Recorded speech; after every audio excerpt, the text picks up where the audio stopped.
Welcome back to the channel, part 2. I wanted to show you my friend. I know you can't tell, but this bird's like 2.5 feet high. I mean, he's tall. Look at this. Look how tall this bird is. Now I gotta disturb him too much, but I haven't seen one of these guys in a minute. But that's the cool thing about living in Florida. Like, this guy's huge. I don't know how huge he looks to you, but he's up to like, if he's standing straight up, he can reach my nipple, and I'm like 6 foot high. But anyway, I figured that was a cool sign. I was walking towards my car, and he was right in front of my car. I was like, perfect. All right, so my last video cut out, which is bullshit. Bird, watch out! I love those birds. Such a good sign. Hang on.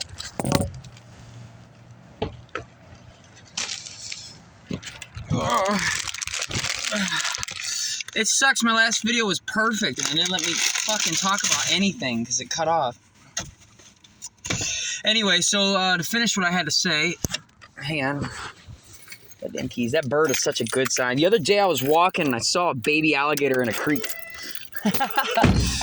So I tried filming him, but I got horrible video quality of him. And anyway, but yeah, it's so funny. I was walking by, I look over, and he was like rested in the bank, and he's like, "You looking at me?" I was like, pull up my phone, get closer. He's like, "Yeah, back out." He's like, "Yeah, nice try, bitch." To the creek we go, wee. Goddamn. Get ready. There you go. Well, guess what happened today? All right, so my last video, like I said, it cut off, so it's not fair because there was so much about everything about that, yeah, if you watch my last video, I was rocking out this rock, Speak the Truth Even If Your Voice Shakes, and I was dressed like it, and I was talking about how, guess who's getting fired? Well, I went into work today, and Robin was working today, Red Robin. And when I walked in, she was like, "Oh, hey."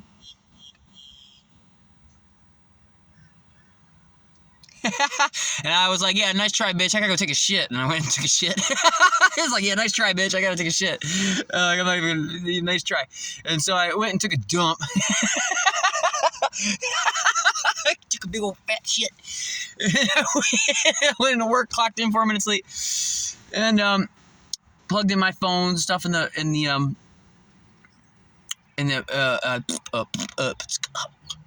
fucking office. Anyway, the point is, she said some thing about, stay out of the office.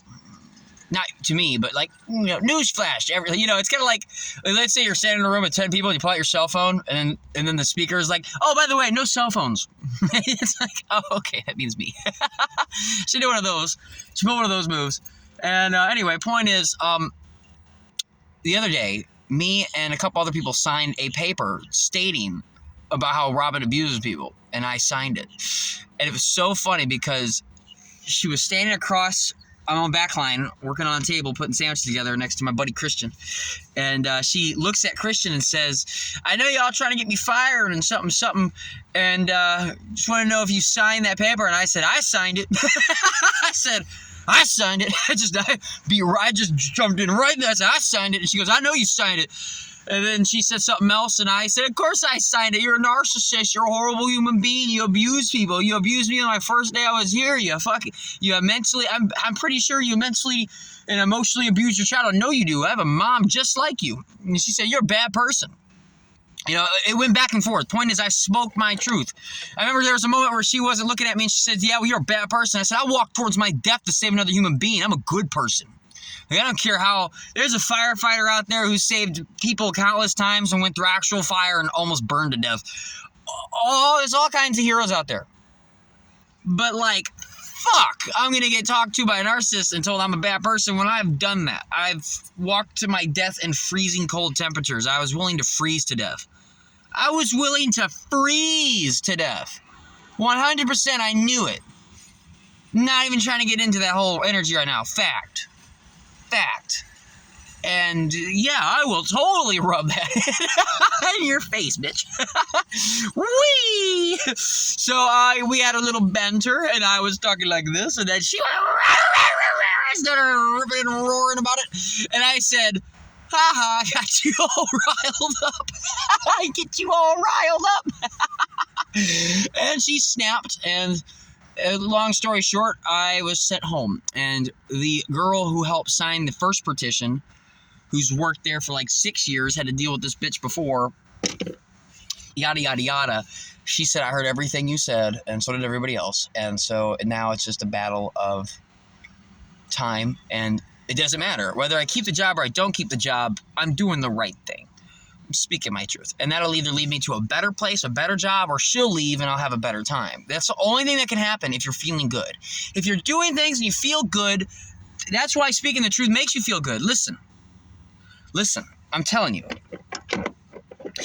There's a story I have about this rock. That's why I like this rock. Speak the truth, even your voice shakes. There's a story I have where I hop over an airport fence in Amsterdam. And when the officers, I had like 15, I had 3 military police and 12 officers. There's a moment where like 4 of them got me in a vehicle and drove me across the airport to the spot where I hopped the fence. And they said, all right, you're going to tell us the story of what you did. This is kind of important because maybe I have a bomb on me and I left it somewhere. You know what I'm saying? So it's important to know how did you get on the airport fence? How did you walk where? And then where we found you. Because they didn't find me the instant I hopped. I didn't hop over the fence and say, hi, officer. They didn't know I hopped over the fence and a bunch of things happened. And then I got caught. And I didn't try to hide. Point is, when I told the story, I said, I hopped over here. I walked this way in the grass, and we walked, me and some officers. And then I lay down here, and I laid down under, and then I didn't tell them everything, but I said, I lay down here underneath an airplane. And I looked around, and every officer around me didn't hear a fucking word. 639 on the phone. Look at that bird. I don't know if you can see that bird. Look at him. He's just guarding. I love those birds. Those are my favorite. They're badass. There's some badass. I don't know what they're called, but they're huge. Anyway, in fact, that story of the airplane that I'm talking about, you know why I hopped that fence? Because there was a crane, like a big bird, kind of like a big bird like that, on top of the fence. It wasn't on top of the airport fence. There was a construction fence, construction zone, and I hopped over that, and then I went into the airport and hopped over that one too. But that's how I knew I had to go that way, out of the many things that made me go that way. And that's why it's so funny that I'd be telling a story, and then there's a big fucking bird over there. Mighty walk of power. I love those birds. Here in Florida, you can walk down the street. I've seen one of those birds outside of a subway, and people were opening doors like 4 inches away from this bird's face. Like the door would be like, bird's like, what's up? The bouncer. What's up, bro? Don't make me call Big Bird.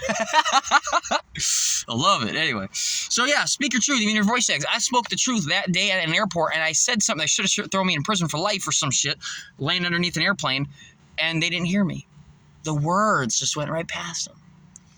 It's amazing. And I never brought it up again when I went into a holding cell, and when I went, it had a talking to a recorder with a translator present and a bunch of other things that got sent to a judge to verdict what happened. I didn't tell the part about the airport. I took that as that, but I did once. I told my truth once. And I'm going to end this because this thing's probably going to cut off on audio sound, which I hate. And I love you. Point is, I spoke my truth today. Am I fired? Is she fired? Who cares? But it's the right path. I'm telling you, it's the right path. It's a beautiful feeling. And I feel so much stronger as a person. Like, I know I just changed, like, everybody around me. They were going to sit here and let that narcissist chip away at him. Try to fire me, eh? Oh, how could you? I have kids. I have kids that I feed. I have to shelter my child. I'm trying to throw my livelihood away. What a horrible person you are. It's so funny because that bitch lives off of her child's paycheck. Like, her child pays most of the rent. That works at the same job she does. Isn't that funny? But she would try to use some mind game like that.